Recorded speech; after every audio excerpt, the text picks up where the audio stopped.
What's up, everybody? It's Izzy, also my friend Mello here, and I just wanted to clarify one real quick thing before I get into the second round episode of Q&A, and that is these questions aren't from like a live, so you don't have to be there at a certain time. Just go to my Instagram, go on my story, and there's a question box there. You just click on it and type in your question, and then I answer it when I have time. So anybody can ask these questions. You don't have to be logged on at a certain time or look for a live video or anything like that. And with that said, let's get on to today's round of questions and training videos. So last time I got requested to do a voiceover for these and like read the questions so that people could play it in the background. I'm gonna give that a shot, see how it goes.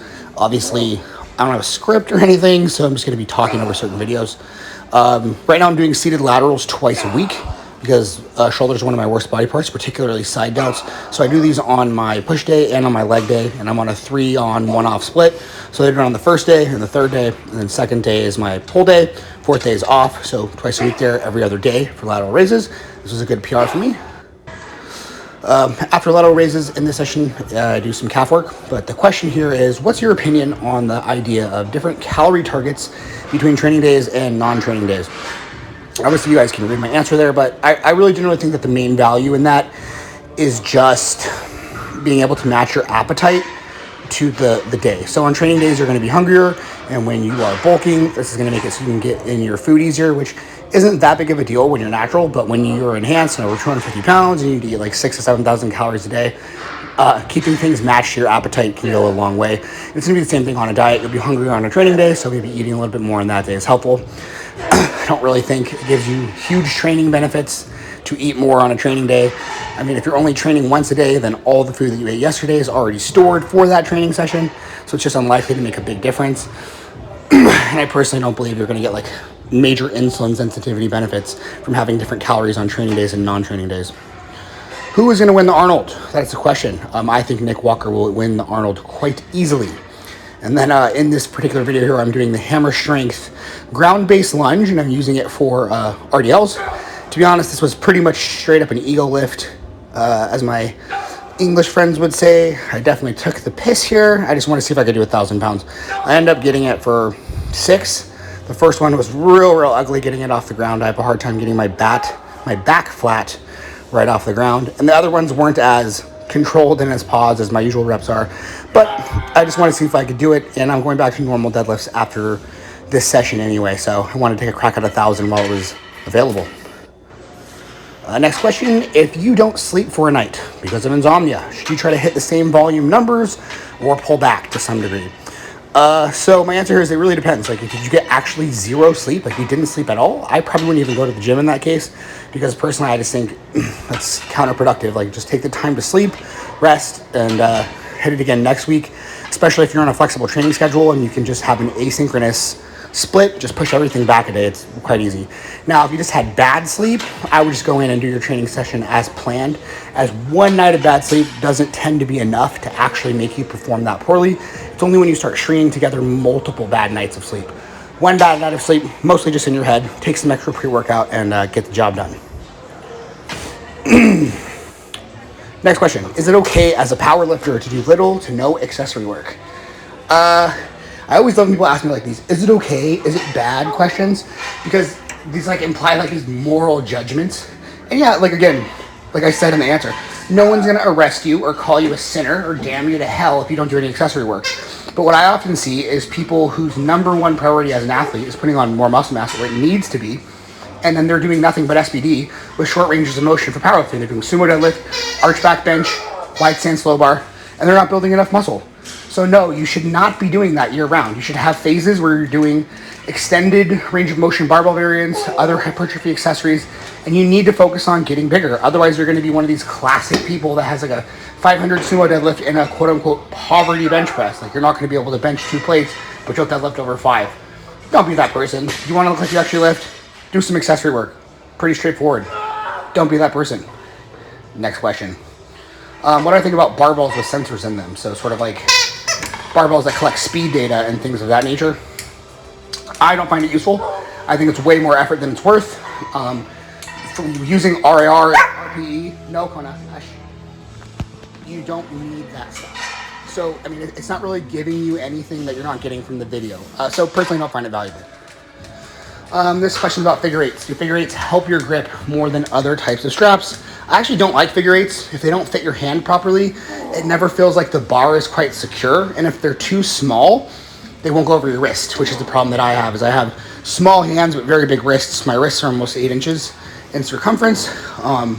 And the length of my hand from like tip to palm is actually smaller than that. So I have weird hands, and in general, I just prefer regular lasso straps.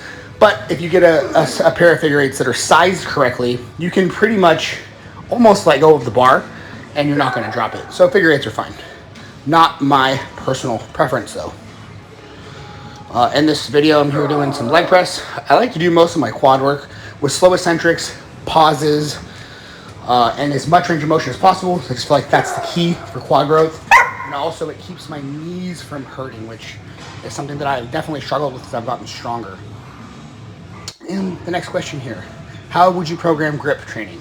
So this is like too broad of a question. I have no idea what you're actually asking, as there's like 5 different kinds of grip strength that you could potentially be trying to get.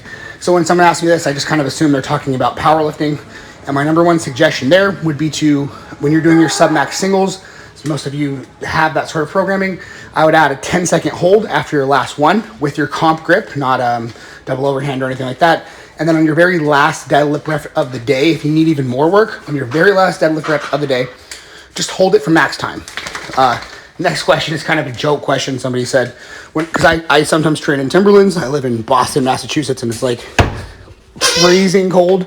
Like this week it's supposed to be below 0. But anyway, it was a joke. Unfortunately, when I save the video, you can't even hear the music, so it's not funny. But I'm here doing adductors. Sometimes I get asked, like, why do you do adductors?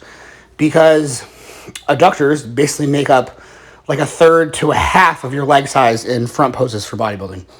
So it's something that I actually focus on quite a bit, drive progress on quite a bit. These are down for me right now because I had an adductor injury not that long ago. But normally you'll see me doing like the stack with multiple 45s on a gym pin as well. Let's see here what the next question is going to be. Awkward silence. Okay, this person said, I've added machines to my routine for the first time after years of doing nothing but free weights. I'm getting more pump, but less soreness and recovering faster than I normally do.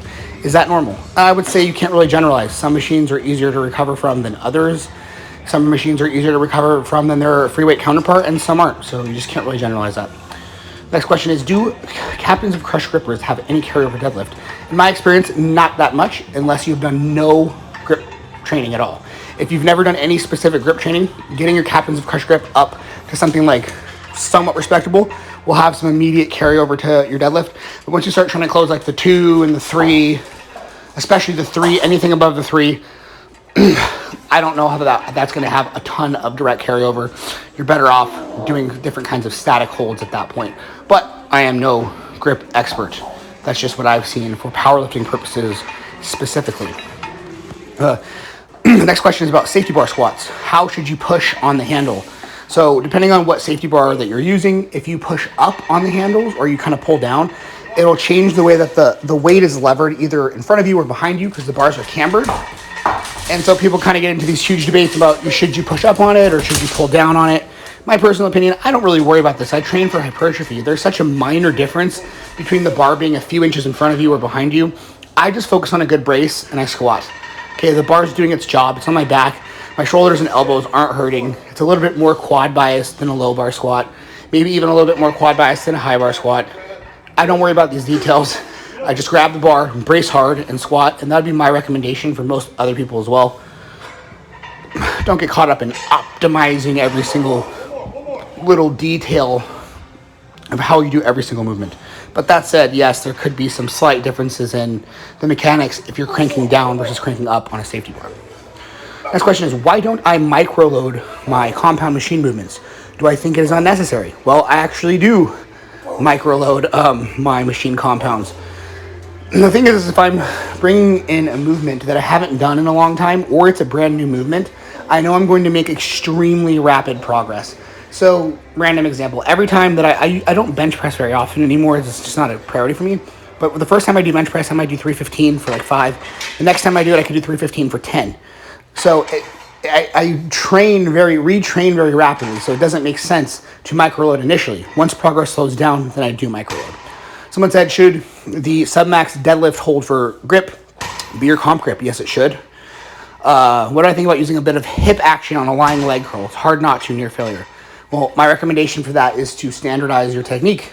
And if you're having to use a lot of hip once you get near failure, that's fine. I would just mark those as cheat reps.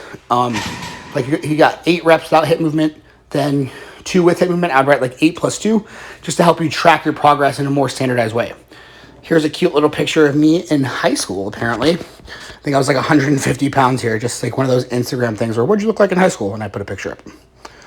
Can a person grow using the same weight for longer periods without increasing load?